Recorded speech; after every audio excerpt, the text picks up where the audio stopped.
Hoje eu quero meditar um pouquinho sobre a primeira batalha que o povo de Israel enfrentou ao chegar em Canaã. A batalha com relação à cidade de Jericó. Você conhece essa história? Ela é descrita na Bíblia, lá no livro de Josué, capítulo 6. Se você tem a sua Bíblia, onde você está na sua casa, separe um espaço, vá para um cantinho, não deixe que as coisas ao redor distraiam, não é? Esse é um grande desafio quando assistimos a palavra, as ministrações em casa. Há uma tendência muito grande de nos distrair. Às vezes no templo você não quer sair para beber uma água, você fica acanhado, mas em casa você se distrai com qualquer coisa, uma campainha que toca. Então separe esse tempo, né? Na verdade, separe muitos tempos na presença do Senhor. Vamos voltar para o texto que estamos, Josué capítulo 6. Fala sobre a destruição de Jericó. Mas eu, quando estudo a Bíblia, eu não gosto de olhar só para o texto que estou lendo, só para aquele episódio. Eu gosto de entender todo o contexto, porque o contexto nos ensina muito. O contexto nos mostra o que está acontecendo. E eu quero te lembrar a caminhada do povo de Israel depois de 430 anos de cativeiro. Eles foram libertos com mão forte através de Moisés, através de Arão, enfim, o Senhor traz aquelas pragas para que o faraó, que não quer liberar, depois você dá uma olhada naquele filme, Os 10 Mandamentos, né? Eu gostei muito da figura do faraó lá, representado pelo ator Yul Brynner. Eu olho para ele e me lembra alguma coisa, o faraó que estava aprisionando o povo ali no Egito, né? E eles saem depois de 430 anos, libertos, não por Moisés, mas através de Moisés, libertos pelo Senhor. Caminham pelo deserto. No deserto, 40 anos de ensino, 40 anos em que cada um teve que se dobrar diante do Senhor, as coisas velhas ficando para trás, deixando o Egito, deixando os seus deuses, até que ao final da caminhada o Senhor leva Moisés e coloca outro líder, tremendo, Josué. Josué, ele não aparece aqui, Josué aparece lá antes, ele aparece primeiro como comandante do exército, numa batalha, depois ele aparece como um dos 12 espias que vai à terra prometida, e junto com Caleb, só os dois voltam com um relatório bom, e Moisés foi aquele que caminhou sendo acompanhado por Josué. Josué sempre acompanhou Moisés, de tal forma que quando Moisés foi levado, a sucessão natural era Josué. E ali o Senhor o leva, o Senhor o prepara. Você vai ver nos primeiros capítulos de Josué, que ele fala, Senhor, mas Deus fala, vai você, eu estou contigo. E o Senhor começa a mostrar para o povo que era Josué aquele que estaria à frente. E a primeira coisa que acontece, ao chegarem em Canaã, tinha um rio tremendo, o Rio Jordão. O Rio Jordão não é um rio como os brasileiros, né? Tem rio no Brasil que você de uma margem não vê a outra, de tão longe. Não, o Rio Jordão, ele tem talvez uns 20 metros, 50 metros, um pouquinho mais, 100 metros de largura, dá para você atravessar a nado, mas naquele dia, diz a palavra, que o rio estava com as suas águas no limite, estava com toda a sua força. E como é que eles iam atravessar? Atravessar 1, 2 pessoas é fácil. Agora, atravessar uma multidão de talvez 1, 2, 3 milhões de pessoas, que a Bíblia fala em 500 mil homens, né? Se você multiplica isso, você vai chegar a uma conclusão de que pelo menos 2, 3 milhões de pessoas estavam ali. E como atravessar? Com carretas, com animais, com idosos, se bem que os idosos já tinham ficado para trás, eram só os jovens que estavam chegando. E aí o Senhor faz algo milagroso, ou seja, corta as águas do Rio Jordão e o povo passa pelo Rio Jordão a pés enxutos. E todas as vezes que Deus faz algo na sua vida, é importante você guardar uma lembrança, guardar algo que testifique o poder de Deus. E eles ali colheram 12 pedras e levaram para Canaã. Então a primeira coisa que acontece chegando em Canaã, depois deles atravessarem, a primeira coisa que eles fazem é um altar de 12 pedras, com aquelas pedras que haviam sido tiradas do Rio Jordão. Ali em Gilgal, eles fazem o primeiro altar. Gilgal significa círculo de pedras. Gilgal foi o primeiro local na terra prometida em Canaã que eles fizeram um altar, que eles fizeram um local de adoração. Tremendo isso. E a bênção caminha com eles. Isso nos remete à história do Brasil, não é? Lá no ano 1500, quando o Brasil foi tomado pelos portugueses, alguns dizem descoberto, mas na verdade até os fenícios já tinham estado aqui, os chineses, né, outros. Mas quando 21 de abril de 1500 o Brasil é oficialmente descoberto, a Igreja do Senhor, a igreja cristã, faz um culto. Você fala, pastor, mas foi uma missa. Mas a reforma protestante foi em 1516, lá adiante. Em 1500, a única igreja cristã que existia no mundo era a igreja romana. Ou seja, a primeira, eles chamam de missa, mas eu gostaria de falar, o primeiro culto, a primeira ação no Brasil foi exatamente um culto.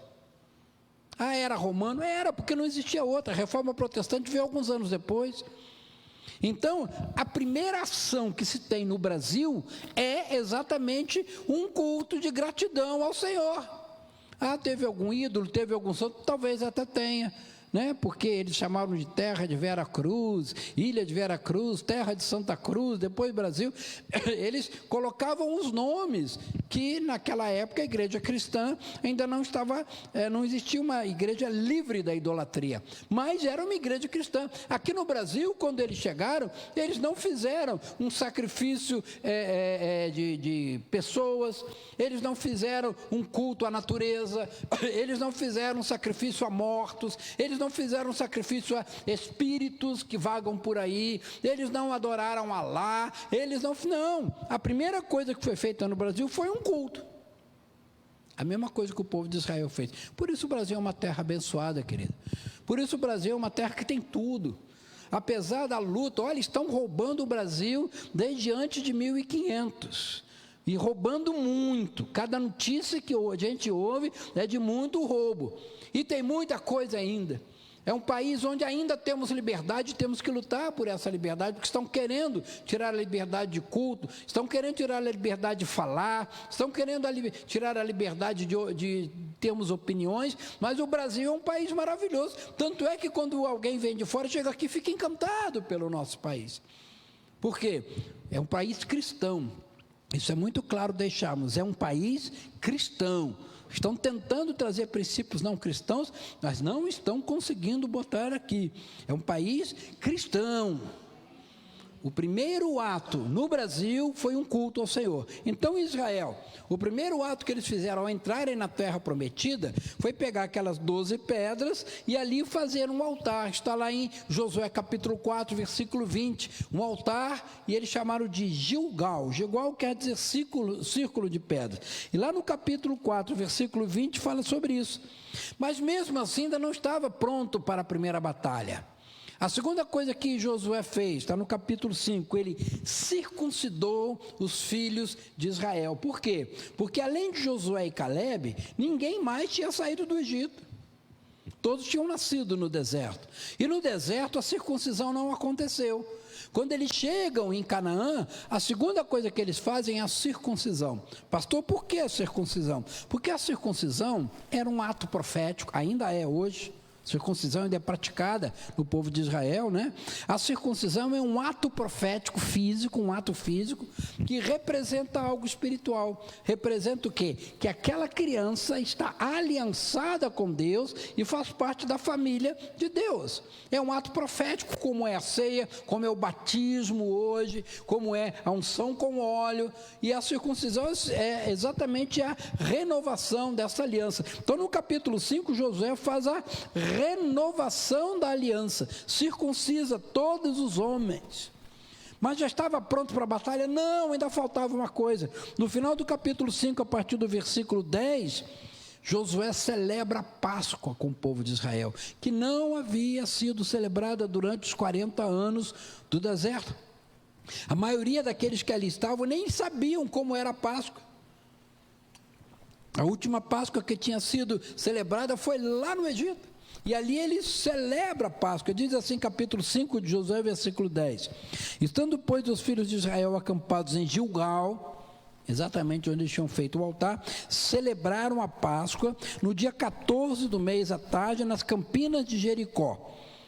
Comeram o fruto da terra no dia seguinte à Páscoa. Pães asmos e cereais tostados comeram nesse mesmo dia. No dia imediato depois que comeram do produto da terra, cessou o maná. E não tiveram mais os filhos de Israel, mas naquele ano comeram das novidades da terra de Canaã. Ou seja, durante os 40 anos do deserto, o Senhor foi mandando a cada dia o maná. Maná significa misericórdia. Maná vinha toda manhã, não é? Não o significado da palavra, mas o maná fala da misericórdia de Deus, porque o Senhor fala que a sua misericórdia se renova a cada manhã, o maná surgia a cada manhã, e foi misericórdia. Durante 40 anos eles comiam maná, eles bebiam da água, de vez em quando apareciam umas codornizes, e por mais que você goste de alguma coisa, não dá para você durante 40 anos só comer aquilo, né? Você que gosta de açaí, dá para comer 40 anos de manhã, açaí sem nenhum mudar. Você que gosta de uma picanha, não dá para comer picanha 40 anos sem parar toda manhã. Então era misericórdia, presta atenção. No deserto, eles não tinham graça, eles tinham misericórdia. A misericórdia te dá o sustento mínimo.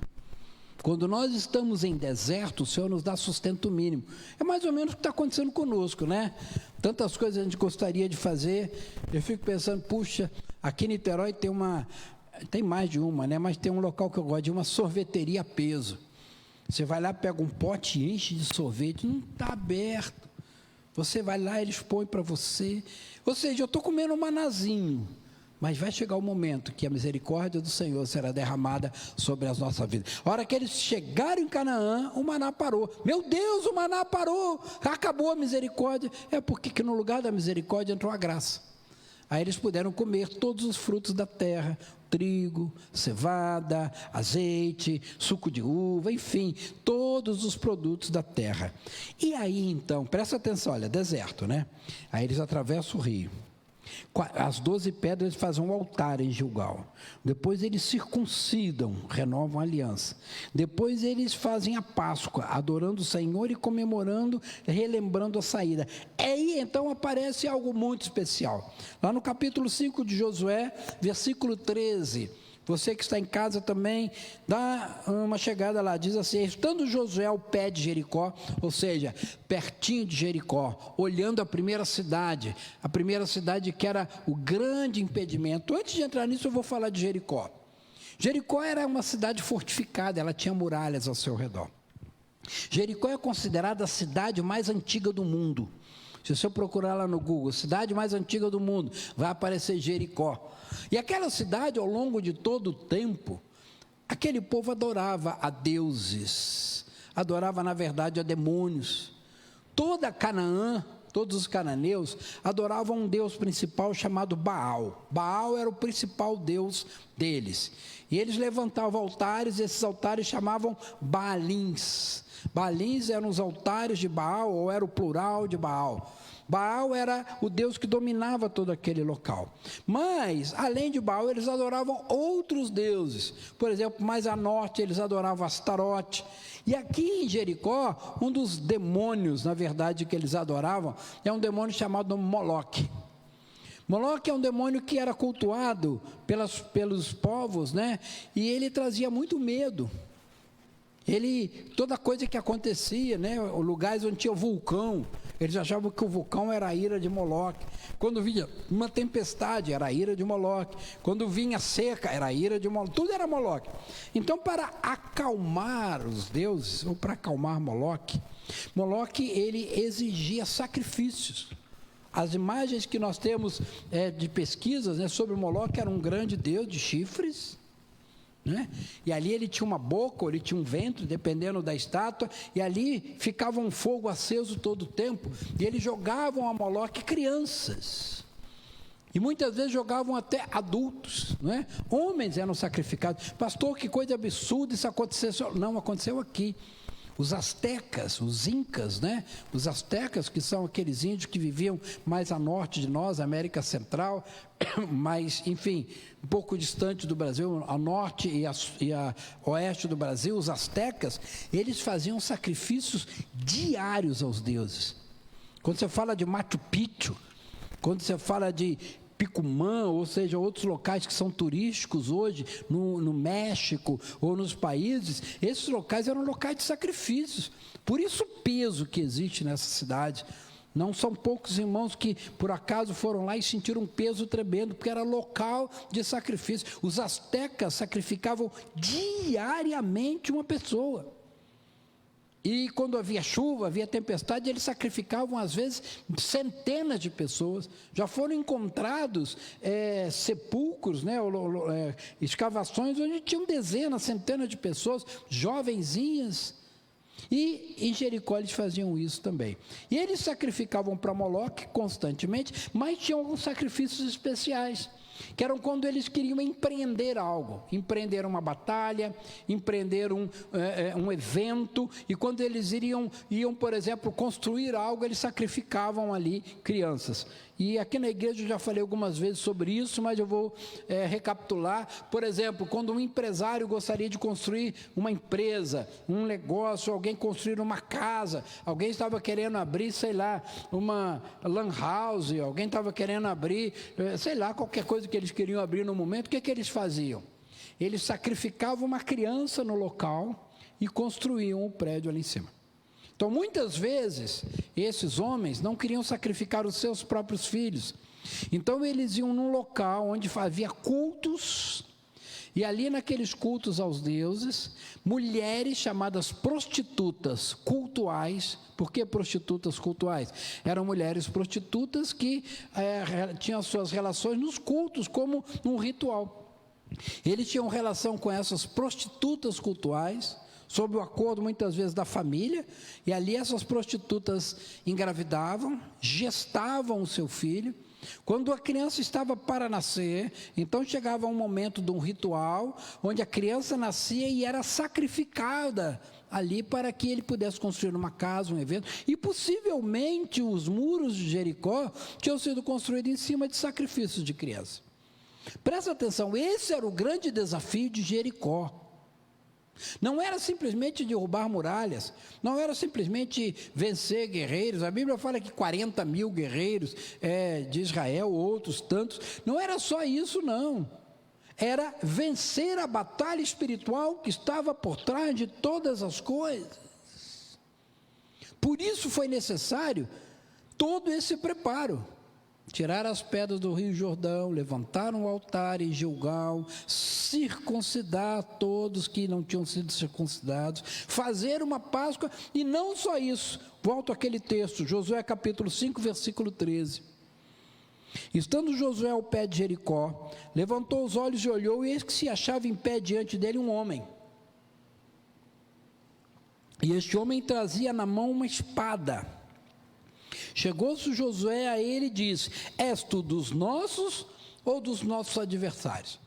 Então, antes da guerra, Josué estava ali perto de Jericó, ele viu um homem com uma espada.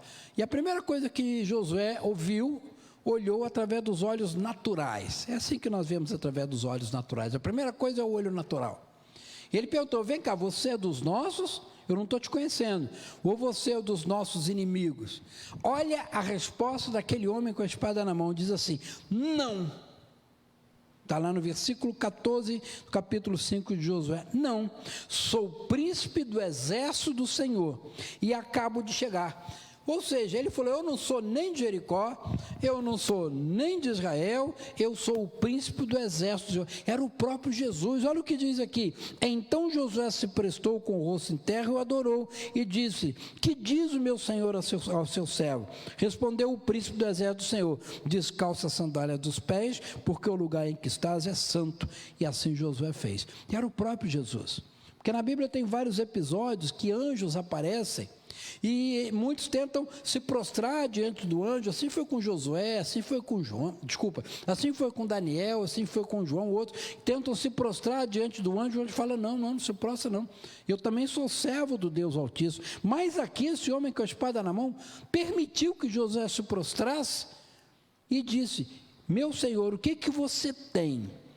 E ele fala: descalça as sandálias dos pés. Era o próprio Jesus.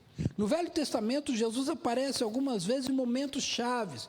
Jesus veio para ser o nosso libertador. Jesus veio para trazer a vitória. E ele diz aqui que ele era o príncipe do exército do Senhor. Ele veio para comandar o exército. Ele veio para vencer aquela batalha.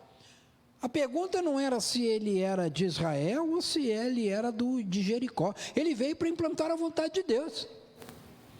Isso é tão importante para os nossos dias, que às vezes nós ficamos perguntando, vai ser o partido, sei lá, nos Estados Unidos, republicano ou democrata que vai ganhar? Aqui no Brasil, vai ser a direita ou a esquerda? É o Bolsonaro ou é qualquer um outro? Será que é? Não importa. Ele fala, não importa, eu sou o príncipe do exército de Deus e eu vim para ganhar. Como é que ele vai ganhar? Não sei. Até esse momento José não tinha a menor ideia. Eu não sei como o Senhor vai vencer aqui no Brasil, mas eu tenho certeza, a vitória está chegando. A vitória está chegando. Toda essa mentira, toda essa corrupção, essa onda de mentiras vai cair por terra em nome de Jesus. Todo esse ataque aos princípios de Deus vai cair por terra.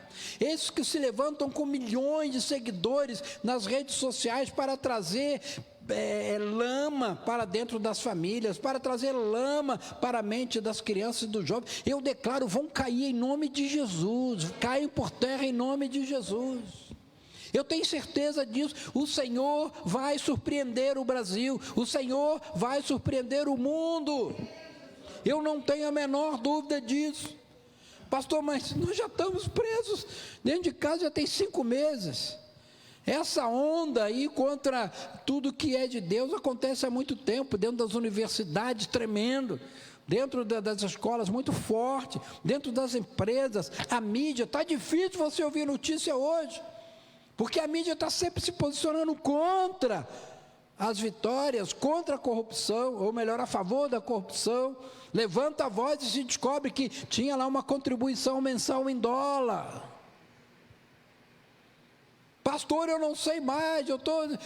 Querido, fica tranquilo. Antes de começar a guerra, Jesus já estava presente.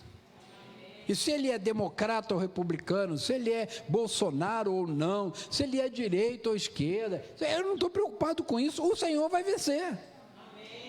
Ele disse, não, nenhum nem outro, eu sou príncipe do exército de Deus. O que Josué fez de imediato? Diz aqui a palavra, então Josué se prostrou com o rosto em terra e adorou.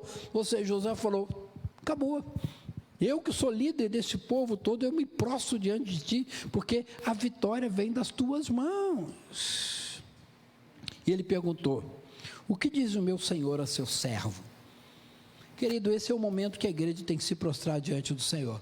Nós estamos num processo que, não sei ainda se você já passou pela circuncisão espiritual, se você já tomou a ceia espiritual, ou a Páscoa, ou física. Eu não sei se você já fez o altar de 12 pedras.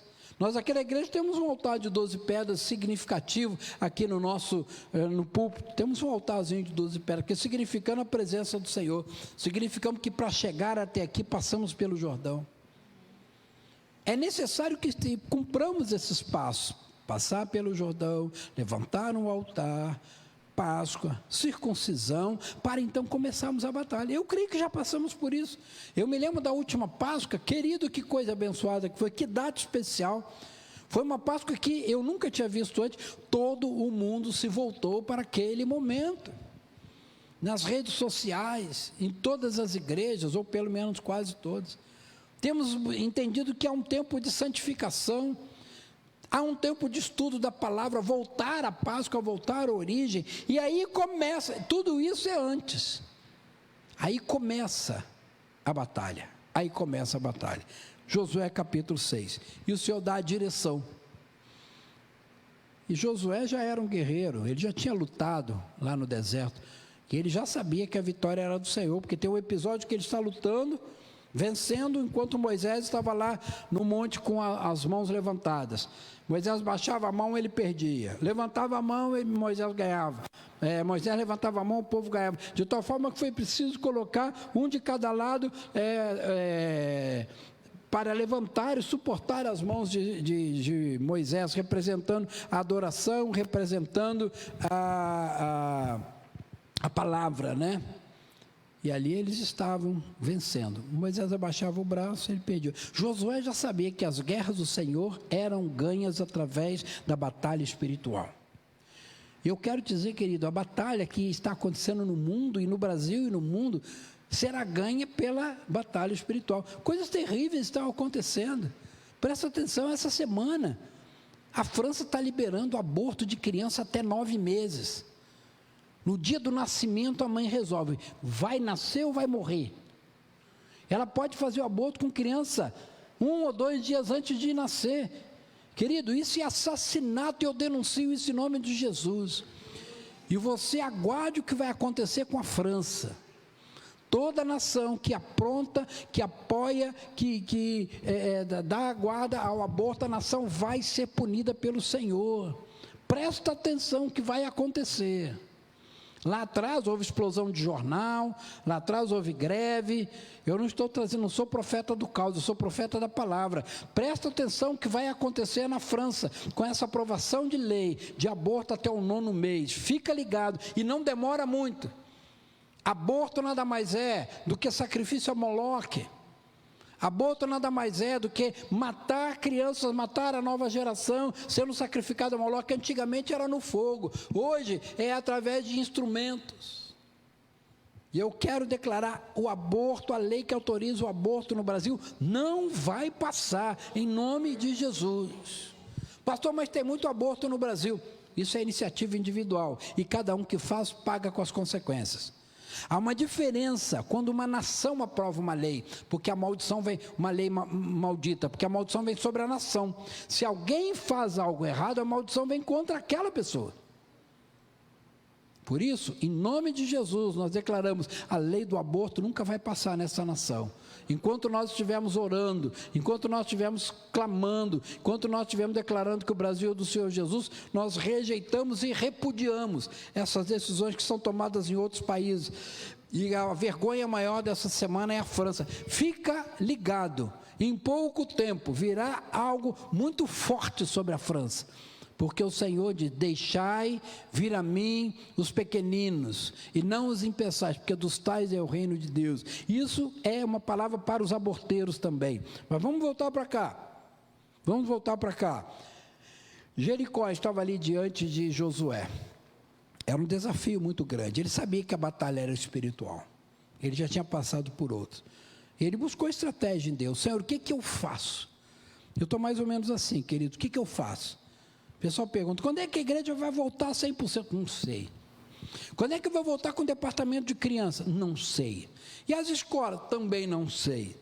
E a vacina? Não tenho a menor ideia. Eu não sei, eu estou à disposição do Senhor, caminhando dia a dia, avançando, buscando o Senhor. E Josué estava assim diante daquele grande desafio. Como vencer a Jericó? E Deus fala com ele, Josué, eu vou dar uma estratégia diferente, porque a guerra não é física. A guerra é espiritual.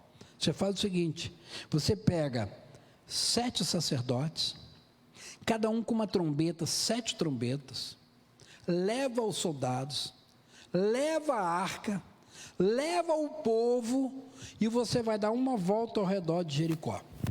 Durante 7 dias, 6 dias você vai dar uma volta. Eu fico imaginando o pessoal de Jericó lá dentro. De repente ouve o povo, só escutava barulho da trombeta, e barulho dos pés, porque não podia falar. Isso que você imagina, você dentro de Jericó, achando que Moloque, ou Baal, ou Astarote, ou qualquer deus, qualquer demônio desse ia ajudar, você só escuta assim. O povo ao redor. As trombetas tocavam sem parar, rodando ao redor de Jericó. Aí, vão atacar. Não, eles voltavam para o acampamento. Meu Deus. 2º dia, 3º dia, 4º dia, 5º dia, 6º dia. Que momento especial. A 6ª volta, o 6º mergulho de Naamã. Que momentos difíceis, né? Você já está trabalhando, já dei 6 voltas, Naamã, já mergulhei 6 vezes, para o povo de Israel, e agora, Josué, o que é que eu vou fazer? Dizem que a maior dificuldade foi as mulheres, porque tinham que ficar calado, né? Mas eu não sei, rodaram ali ao redor, e o povo de Jericó também, meu Deus, será que eles vão ficar rodando aqui? E eu imagino a quantidade de sacrifícios que fizeram nesses 6 dias, mas aonde há maldição, o Senhor vem com a bênção, porque lá eles sacrificavam crianças, do seu próprio sangue, e aqui ao redor estavam o povo todo, estavam as famílias caminhando em unidade, e se tinha que manter silêncio, você imagina, papai e mamãe, vem cá meu filho, fica quieto, e ali andando em silêncio, as famílias juntos, os soldados, os sacerdotes, a arca, e as famílias juntos, ou seja, aonde abundou o pecado, superabundou a graça, ou seja, onde crianças eram sacrificadas, famílias levavam seus filhos, donzelas, jovens, homens para sacrificar, ali o Senhor fala, a família vai caminhar unida. Eles caminharam ali 6 dias, no 7º dia diz aqui que eles acordaram muito cedo, Josué 6,15, no 7º dia madrugaram, atenção você que acorda meio-dia, mas deixa para lá, né? Ao subir da árvore e da mesma sorte, rodearam a cidade 7 vezes, naquele dia rodearam uma vez, e o povo de Jericó deve ter falado, mais um, não, segunda, meu Deus, terceira, ai, quarta, quinta, sexta, ao desespero do pessoal de Jericó, porque quanto mais eles faziam sacrifício, mais a glória de Deus chegava naquele lugar, porque não era Josué que estava liderando o povo, não era Josué que estava liderando o exército, era o príncipe do exército do Senhor, com a espada desembainhada na sua mão. Queridos, eu creio que nós estamos na 5ª, na 6ª volta no Brasil, na 5º, no 6º mergulho de Naamã no Brasil, eu creio, está chegando algo, e eu profetizo, vai ser algo assustador, vai ser algo que vai marcar essa história, a história do mundo, o Senhor vai surpreender o Brasil, o Senhor vai surpreender o mundo, o Senhor vai surpreender a história, e os inimigos estão apavorados. Pode louvar ao Senhor com as suas palmas. O inimigo está apavorado, tanto é que manda calar blog, manda fechar jornal, fala mentira, inventa história, porque o inimigo está apavorado, o cerco está fechando, é a 5ª volta, é a 6ª volta, é o 7º dia, 1ª volta, 2ª volta, 3ª volta, querido, 13 voltas sem parar. Talvez para desfazer o 13 maldito, não sei, né? 13 voltas sem parar. Eu não sei em que volta você está na sua Jericó. Talvez você ainda esteja nos preâmbulos, né? Circuncidando, levantando o altar, fazendo a ceia, encontrando-se com o príncipe do exército de Deus, ou talvez você já esteja andando, mas eu quero te dizer, há uma caminhada para a vitória. A vitória não vem do nada, a vitória vem da fidelidade, a vitória vem da comunhão com o Senhor, a vitória vem da graça, a vitória vem de obedecer o Senhor, entender os seus princípios, entender a sua lei, buscar e fazer o que Ele determina. E chegou o momento, 14ª volta, chegou o momento, na verdade a 13ª volta, foram 6, e depois mais 6, 12, e na 7ª volta do 7º dia, ou seja, a 13ª volta, eu gosto dessas voltas para quebrar o 13, a 13ª volta ao redor de Jericó, quando de repente para tudo, e todos os sacerdotes tocam a sua trombeta,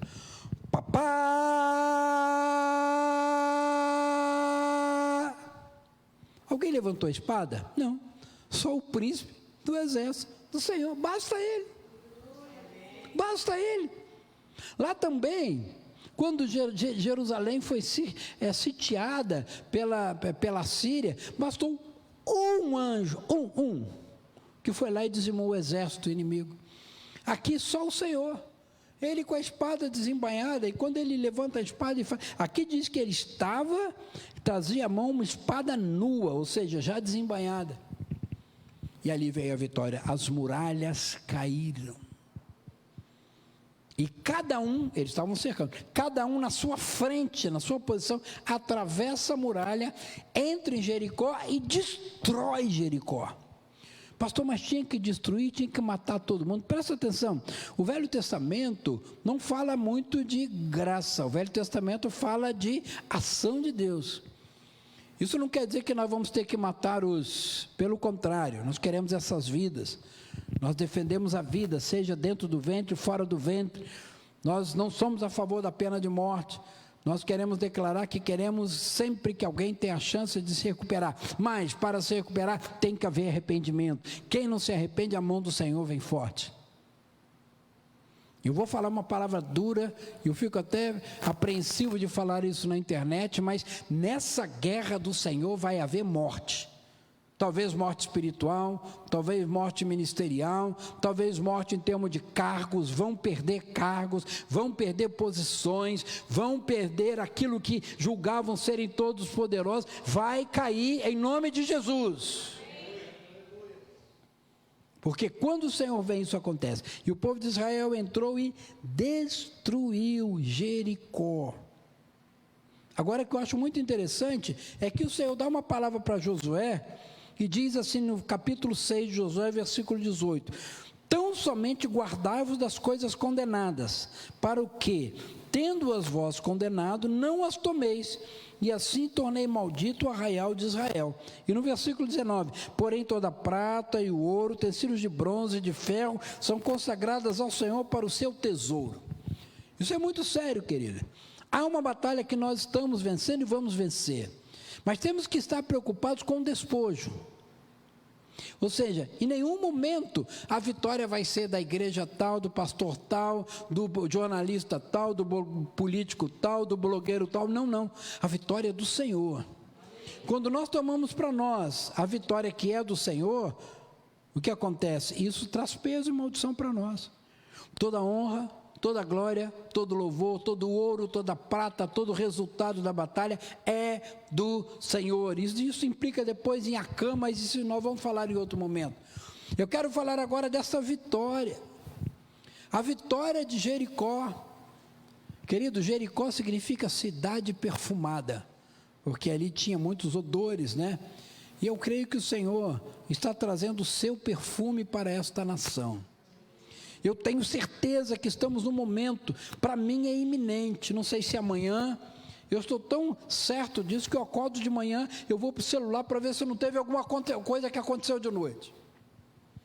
Porque eu sei que o Senhor vai nos dar a vitória, o Senhor já nos está dando vitória, e eu quero declarar, querido, não se aparte da guerra. Você pode estar na segunda volta, na terceira, na quinta, na 12ª, você pode estar no 6º mergulho, não se aparte da guerra, porque a vitória só é para aqueles que guerrearam.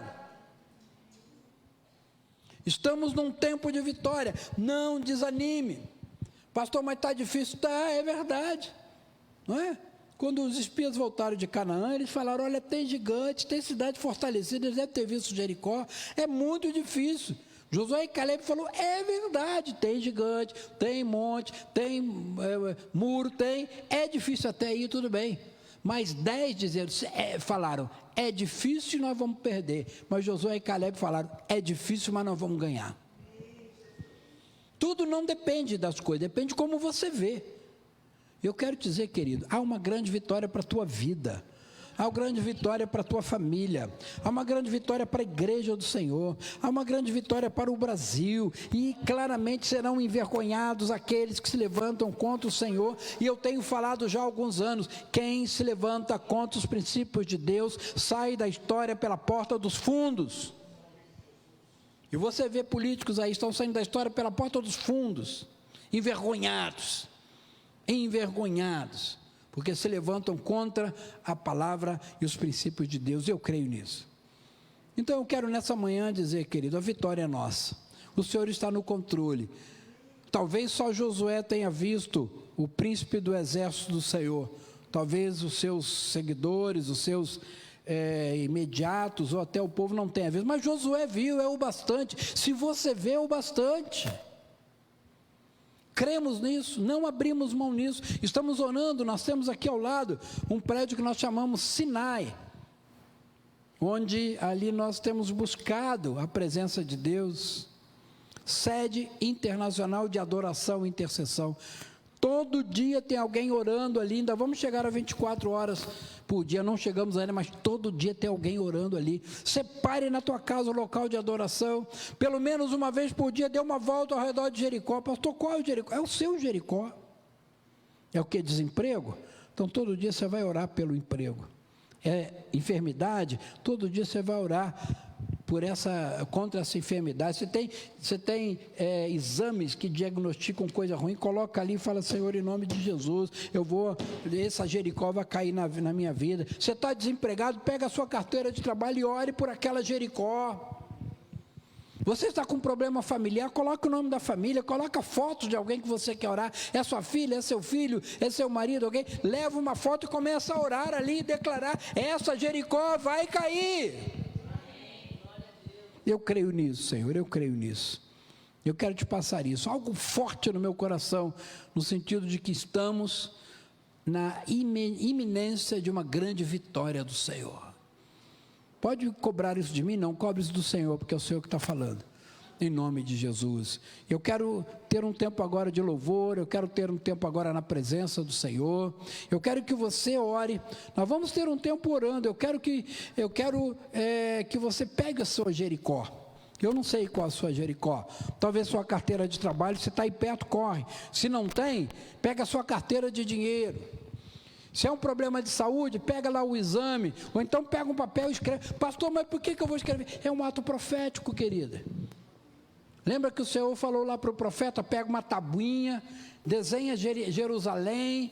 Então você não vai pegar a tabuinha, mas se quiser pode. Mas eu quero que você pegue a sua carteira de trabalho, eu quero que você pegue uma foto de alguém por quem você está orando. Eu quero, se você não tiver, pega um pedaço de papel e escreve. E se não tiver, fala assim: Senhor, aqui na minha mão, eu quero representar esta Jericó.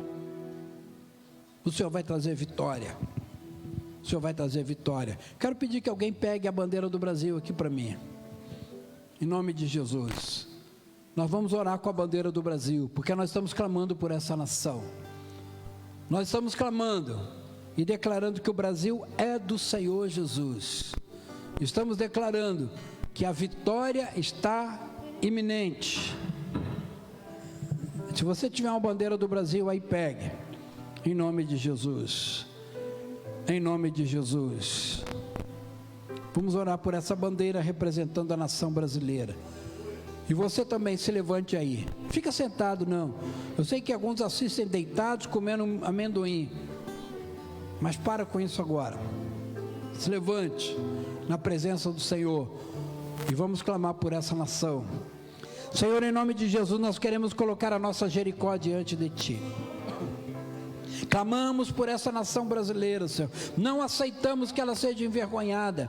Hoje nos envergonhamos do judiciário, nos envergonhamos do STF, nos envergonhamos de procuradores, nos envergonhamos de desembargadores, nos envergonhamos da mídia, nos envergonhamos de políticos. Oh, Senhor, nos envergonhamos daqueles que fazem algo contra a Tua presença, contra o Teu princípio, contra a justiça. Em nome de Jesus, Senhor, nós queremos colocar esta nação diante de Ti. Tenha misericórdia, Senhor. Dá-nos a tua direção para nós caminharmos ao redor. E nós declaramos que recebemos a direção do príncipe do exército do Senhor. Queremos que as espadas já estão desembainhadas. E declaramos que o Brasil é do Senhor Jesus. Declaramos que o Brasil será conhecido não como uma nação da corrupção, não como uma nação que as leis anticorrupção não avançam, não como uma nação que solta os poderosos e prende os enfraquecidos, não como uma nação que há uma concentração de renda na mão daqueles que roubam. O Brasil será reconhecido como uma nação onde Deus agiu poderosamente. Senhor, eu quero colocar as eleições que teremos daqui a 3 meses, dia 15 de novembro. Hoje é dia 16. Exatamente daqui a 90 dias, nós teremos uma eleição na nação brasileira. E eu declaro em nome de Jesus que os municípios, onde serão eleitos prefeitos e vereadores, serão governados por aqueles homens e mulheres que estão sujeitos à tua vontade, têm o temor de Deus. E eu declaro que caia por terra todo projeto de corrupção dos municípios. Eu declaro que todos os partidos que se posicionam a favor do aborto, se posicionam a favor do casamento fora dos princípios de Deus, que se posicionam contra a autoridade dos pais em casa, que se posicionam a favor da corrupção, eu declaro que esses partidos vão perder força em nome de Jesus. Assinamos um decreto espiritual nesse sentido. Ao contrário, aqueles que se levantam a favor, ó Pai Santo, dos teus princípios, estarão tomando posição nesta eleição daqui a 90 dias. Prefeitos e vereadores que roubaram vão sair dos postos agora em nome de Jesus. Prefeitos e vereadores que fizeram chacota do povo de Deus, impediram as igrejas de se reunir, vão cair em nome de Jesus. Eu decreto isso. Não com a minha autoridade, mas com a autoridade do príncipe dos exércitos do Senhor. Em nome de Jesus. E eu quero colocar também, querido, a sua vida, a sua família. Eu quero declarar em nome de Jesus que no meio do teu arraial não vale encantamento. No teu arraial e na tua tenda está a bênção do Senhor. Eu quero declarar em nome de Jesus que o Senhor já desembainhou a espada, que o Senhor já está te dando vitória, que o Senhor vai trazer para você vitórias que você nem imagina. O Senhor vai trazer para você soluções que você nem imagina de onde. É assim que o Senhor faz. Quando nós não imaginamos de onde vem a vitória vem. Eu profetizo na tua vida a vitória. Essa semana ainda, querido, se você crê, se você tem feito os passos do Senhor, aliança na circuncisão, Páscoa como a adoração ao Senhor, adoração, altar de 12 pedras, físico ou espiritual, eu quero declarar que sobre a tua vida, essa semana ainda você vai ouvir sinais. Eu creio nisso e eu profetizo cura sobre doenças, eu profetizo solução sobre o desemprego, eu profetizo solução sobre as finanças em nome de Jesus. Eu quero profetizar sobre as igrejas também. Este é um tempo de reposicionamento, onde a palavra do Senhor tem que ser buscada. Não faremos mais as coisas simplesmente porque o homem gosta, simplesmente porque sempre fez, simplesmente por tradição, ou por economia, ou por conforto. Não, faremos agora diferente, pois faremos guiados pela bênção e pela direção do Senhor. Aleluia. Ao Senhor Jesus toda a honra, toda a glória e todo o louvor. Você pode aplaudir o Senhor aí onde você está? Aleluia. Glória a Jesus. Aleluia. Amanhã te esperamos às 8 horas da noite, no nosso Facebook. A primeira aula do Instituto será aberta para todos, essa primeira, para que você possa se inscrever. Vamos louvar e adorar o Senhor. Levante de onde você está e vamos adorar o Senhor, porque só o Senhor é Deus. Repete isso comigo: só o Senhor é Deus. Deus te abençoe, querido, em nome de Jesus.